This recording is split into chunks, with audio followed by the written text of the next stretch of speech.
Different different क्या थी policies आई थी, इंडस्ट्रियल पॉलिसीज आई थी। क्या ऑब्जेक्टिव था उनका कि प्रोडक्शन इंक्रीज करना, हमारा मोटिव था इंडस्ट्रियल एक अच्छा खासा बेस बन जाए। बट हर पॉलिसीज में नेक्स्ट आती गई और पिछले वाले से जो हमने गलतियां की हैं उसको इम्प्रूव करने की कोशिश हमने की। मॉडर्नाइजेशन एलिमेंट कब शुरू हुआ, कौन सी पॉलिसी से? सर 1980 से हमने एक एलिमेंट क्या कि कंपटीशन भी आना चाहिए, क्योंकि हमारी कुछ गलतियां थी पीछे। उसमें हमने देखा कि वो कुछ जो हमने पॉलिसीज की थी उसके कारण कंपटीशन में क्या हो गया, पीछे जो 1956 का जो आई थी पॉलिसी लाइसेंसिंग वगैरह कंपटीशन उसने कम कर दिया, क्योंकि उसने एक सेक्टर पे ज्यादा कंसंट्रेट कर दिया। क्लियर है? कंसंट्रेट किया तो उसमें इनएफिशिएंसी स्क्रैप्ड इन हो गई, हमारी इकोनॉमी में आ गई, जिसके कारण प्रोडक्शन इंक्रीज नहीं हो पा रहा था इंडस्ट्रियल का। इंडस्ट्रियल जो हमारा बेस था वो धीरे धीरे धीरे कमजोर होने लगा। तो हमने कहा कि अब जो है प्रोडक्शन हमको कराना है तो उसमें कंपटीशन इन्फ्यूज करना पड़ेगा, टेक्नोलॉजी मॉडर्न चीज़ें जो है चीज़ें आने चाहिए। लेकिन जो है 1980 से 90 के बीच में क्या हुआ, हमने प्रोडक्शन तो इंक्रीज हुआ but that production was not sustainable. वो प्रोडक्शन सस्टेनेबल नहीं था। क्यों नहीं सस्टेनेबल था?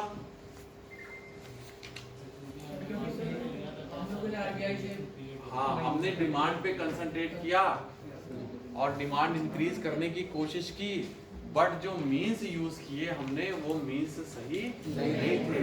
कुछ तो इंक्रीज हुआ प्रोडक्शन, बट जो एलिमेंट था क्या था, जो एलिमेंट था कि रिसोर्सेज जो कंस्ट्रेंट थे हमारे, स्किल का कंस्ट्रेंट था, इंफ्रास्ट्रक्चर का कंस्ट्रेंट था, और जो सोशल इंस्टीट्यूशंस में जो गड़बड़ियां थी उसके कारण हमारी सप्लाई क्या हुई, उसको सप्लाई इंक्रीज नहीं हो पाई। उसको अगर हम टर्म्स यूज करें तो क्या कि जो हमारी सप्लाई थी वो उस वहां पे जाके इनइलास्टिक हो गई। मतलब वो इनइलास्टिक का मतलब क्या होता है? फ्लेक्सिबिलिटी कम हो गई सर, रिजिड हो गई सर। रिस्पॉन्स। जब भी आप यूज वर्ड करिए इलास्टिसिटी इकोनॉमिक्स में, रिस्पॉन्स, तो क्या हुआ, वो जो इंसेंटिव से जब वो इंसेंटिव दे रहे हैं लेकिन वो रिस्पॉन्स कर नहीं रही है। जब इलास्टिक होगा तो रिस्पॉन्स। तो जब हमने डिमांड बढ़ाया तो शुरू में उसने रिस्पॉन्स किया, क्योंकि कुछ मशीनें खाली पड़ी हुई थी, कुछ रोड्स खाली पड़ी हुई थी, है ना, कुछ जगह सही था सिस्टम, कुछ बिजली का प्रोडक्शन हम करा सकते थे, नहीं करा पा रहे थे, लेकिन इंफ्रास्ट्रक्चर ऑलरेडी उसका सेटअप था। तो जैसे ही हमने डिमांड बढ़ाई वो प्रोडक्शन बढ़ा, इलास्टिक था। लेकिन उसके बाद एक स्टेट के बाद वो इनइलास्टिक हो गया, हमारे इंसेंटिव पे वो रिस्पॉन्स नहीं कर रहा था। और हम उस इनइलास्टिसिटी पे नहीं ध्यान दे रहे थे कि वो रिस्पॉन्स क्यों नहीं कर रहा है। हमने ये सोचा कि नहीं डिमांड बढ़ाओ, हो रहा है, डिमांड बढ़ाओ होगा, लेकिन वो किस में कन्वर्ट हो गया? इन्फ्लेशन में कन्वर्ट कर गया। तो उसने फिर दूसरी तरह की समस्याएं पैदा कर दी। कैसी कैसी समस्या पैदा कर दी? पॉवर्टी इंक्रीज, मतलब जो पुअर पीपल पे इफेक्ट उसका ज्यादा पड़ा, इंपोर्ट हमारा बहुत ज्यादा बढ़ गया, है ना, इंपोर्ट। फिर हमारा जो फॉरेन एक्सचेंज रिजर्व खत्म होने लगे, तब हमने कहा कि अब फिर जब फॉरेन एक्सचेंज खत्म होने लगे, जब फिर हम दूसरे देशों के पास जाने लगे कि हमको पैसा दो, फिर वहां पे क्या है, हमको लगा कि ये तो हमारी फॉरेन पॉलिसी क्या है, अफेक्ट कर देगा। तो हम लोगों ने वहां कहा कि अब नहीं, अब रिफॉर्म करना ही करना है। तो हमारा ऑब्जेक्टिव क्या होगा? इससे करेंसी पे क्या फर्क पड़ेगा? हाँ, मैं बताऊंगा। जब हम लोगों ने विदेशी व्यापार पढ़ेंगे तो उसमें मैं देखूंगा कि जब भी हम इंपोर्ट ज्यादा होगा और हमारा फॉरेन एक्सचेंज रिजर्व घटने लगेगा तो वो कहाँ पे डिप्रिसिएशन होगा करेंसी में, है ना, वैल्यू कम होने लगेगी। और जब हम एक्सपोर्ट ज्यादा करेंगे, पैसा ज्यादा लाएंगे, तो हमारा क्या होगा? अप्रिसिएशन होगा। ठीक है। और फिर इसमें डिफरेंस बहुत, वहां पे चारों डिफरेंस लेंगे कि अप्रिसिएशन और रीवैल्यूएशन में क्या अंतर है, या डिप्रिसिएशन और डीवैल्यूएशन में क्या अंतर है। फिर ऑटोमेटिक चीजें हो जाती हैं कि पॉलिसी से इन्फ्यूज्ड होती है। ठीक है, तो हम थोड़ा सा उसमें थ्योरी में जाऊंगा जिससे आपको एक्सचेंज रेट के बारे में थोड़ा सा पता है। और एक्सचेंज रेट कौन डिसाइड करता है, नॉमिनल एक्सचेंज रेट क्या होता है, रियल एक्सचेंज रेट क्या होता है, क्या nominal exchange rate real exchange से डाइवर्ज हो सकता है कि नहीं हो सकता है। तो ये सारे क्वेश्चन उसमें हम लोग लेंगे। और जैसे हम लोग कि जैसे कई बार कहते हैं कि हम $1 को 40 पे ले आएंगे या 45 पे ले आएंगे, और या तो 70 पे जा रहा है, तो कौन सा अच्छा होगा, या अप्रिशिएट हो रहा है कि तो जबरदस्ती हम लोग कर रहे हैं कि हाँ रियली में वो हो रहा है। तो ये सारे क्वेश्चन हम लोग लेंगे, वो विदेशी व्यापार का हिस्सा रहेगा जब हम लोग वो वाला चैप्टर देखेंगे। अभी यहाँ पे हम लोग इंडस्ट्री पे कंसंट्रेट करते हैं। क्लियर है? तो हमारा ऑब्जेक्टिव क्या था, हमने क्या कहा कि जो बेस बनाया था, जो हम लोगों ने जो स्टेप ले रहे थे, जो 1980 से 90 के बीच में हमने स्टेप लिया, डिमांड जो हमने क्या कहा कि सप्लाई क्या हो गई थी, एक स्टेज पे आके स्टेबल हो गई थी, इनइलास्टिक हो गई थी, रिस्पांस नहीं कर रही थी। तो उस रीजन को ढूंढना है। और सुने, तो हमने अपना जो है एक स्ट्रक्चरल रिफॉर्म करेंगे। क्या करेंगे? स्ट्रक्चरल रिफॉर्म वहां से शुरू हुए कि ऐसा स्ट्रक्चर नहीं होना चाहिए, ऐसा स्ट्रक्चर हो जो प्राइस को रिस्पॉन्ड कर सके। तो हमारा पहला था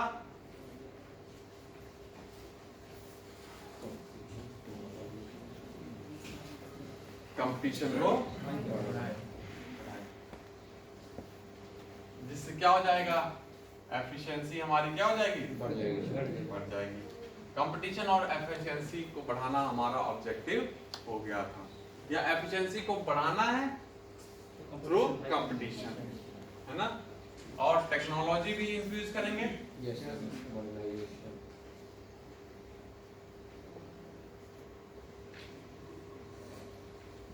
ग्रेटर कंपटीशन है, कंपटीशन ज्यादा से ज्यादा हो सके, एफिशिएंसी अपने आप इंक्रीज हो जाएगी। टेक्नोलॉजी, मॉडर्न टेक्नोलॉजी हम लोग यूज करेंगे, इन्वेस्टमेंट बढ़ाएंगे। हाँ, एक तरह से हमारा क्या हो गया, सस्टेनेबल ग्रोथ हो जाएगी इसमें, इंडस्ट्रियल सेक्टर में, है ना।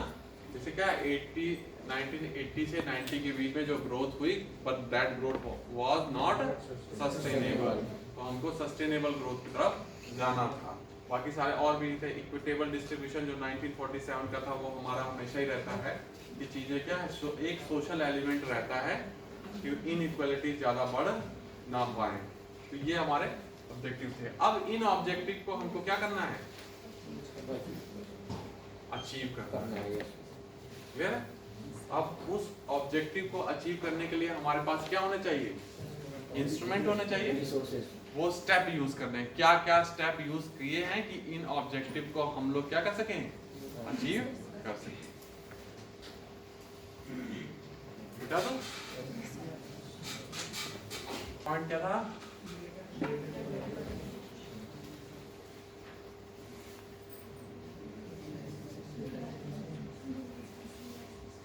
लाइसेंस।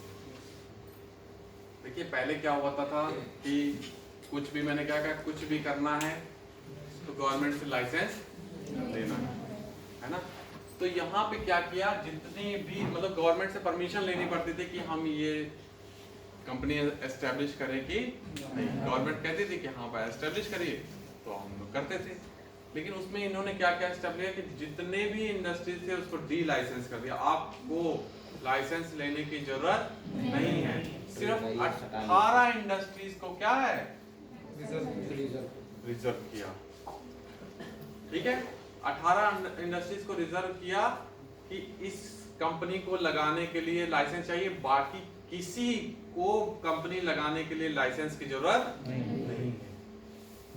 तो इसको क्या कहेंगे, एक तरह से हम लोग क्या किया हमने,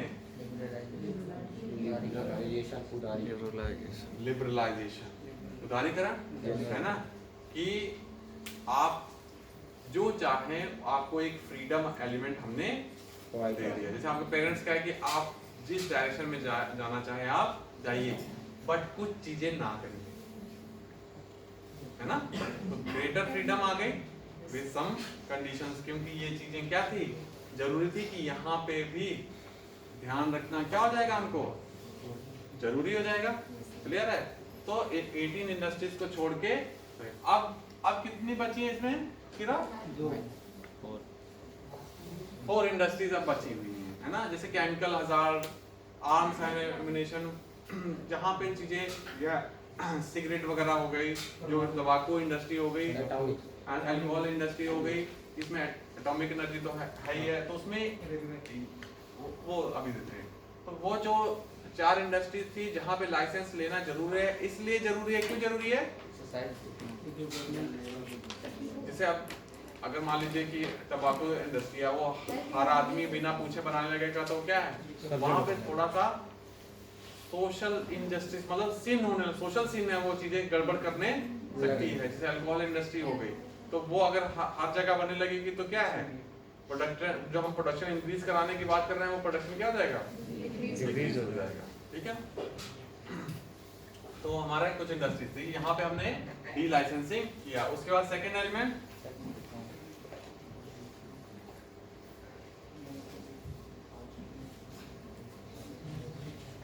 डी रिजर्वेशन, है ना। हमने क्या कहा, कुछ हमारे पब्लिक सेक्टर, कुछ फील्ड ऐसी थी उसमें सिर्फ क्या रखा था हमने, क्या था उसमें, वो रिजर्व थी कि वहां पे सिर्फ पब्लिक सेक्टर ही आ सकता है, वहां पे प्राइवेट सेक्टर पार्टिसिपेट ही नहीं कर सकता है। देखिए इसमें और इसमें क्या अंतर है सर, उसमें ट्रेड बैरियर्स हटा लिए जाए। देखिए यहाँ पे जो इंडस्ट्री रिजर्व थी उसमें तो प्राइवेट सेक्टर आ ही नहीं सकता था, और यहाँ पे ऐसा था कि आ सकता है लेकिन लाइसेंस लेके आ सकता है। समझ रहे? तो यहाँ पे हमने क्या कहा कि आ सकता है, मतलब यहाँ पे जो रिजर्व की थी पब्लिक सेक्टर के लिए, वहां पे कोई भी वहां पे प्राइवेट इंडस्ट्री आ नहीं सकती थी। तो हमने जब 1956 की जो पॉलिसी आई थी, तो उसमें किसको प्रेफरेंस दिया था, sir public sector, public sector को। तो हमने 17 इंडस्ट्रीज क्या कर दी थी, हैवी इंडस्ट्री, है ना, 17 इंडस्ट्रीज रिजर्व कर दी थी कि यहाँ पे प्राइवेट सेक्टर नहीं आ सकता। तो 2 एलिमेंट थे, कैसे क्लासिफाई किया था कि एक तो हमने कहा था कि सिक्योरिटी पर्पस से, और दूसरा ऐसा था कि कहीं ऐसा ना हो कि वो हमारे रिसोर्सेज वेस्ट होके लग्जरी में जाने लगे। ठीक है, रिसोर्सेज कम थे, वो लग्जरी एलिमेंट में ना जाए, वो कहाँ जाए, जो फर्दर प्रोडक्शन करें। जैसे हमारा हैवी इंडस्ट्री जैसे बताया, जिससे अगर और भी मशीनें बनेंगी तो वो प्रोडक्शन क्या कर देंगे और करेंगे, तो हर इंडस्ट्रीज में हमारा प्रोडक्शन क्या होगा, इंक्रीज होगा। तो 17 इंडस्ट्री को हमने क्या कर दिया था, रिजर्व कर दिया था। तो जब हमने ये रिफॉर्म किया 1991 में, तो 8 इंडस्ट्रीज को बची। ठीक है, 8 इंडस्ट्रीज क्या हुई, बची। और प्रेजेंट में क्या है, 2 इंडस्ट्री, एटॉमिक एनर्जी और रेलवेज, 2 ऐसी इंडस्ट्रीज हैं जहां पे प्राइवेट सेक्टर आ नहीं सकता है। शुरू हो गया।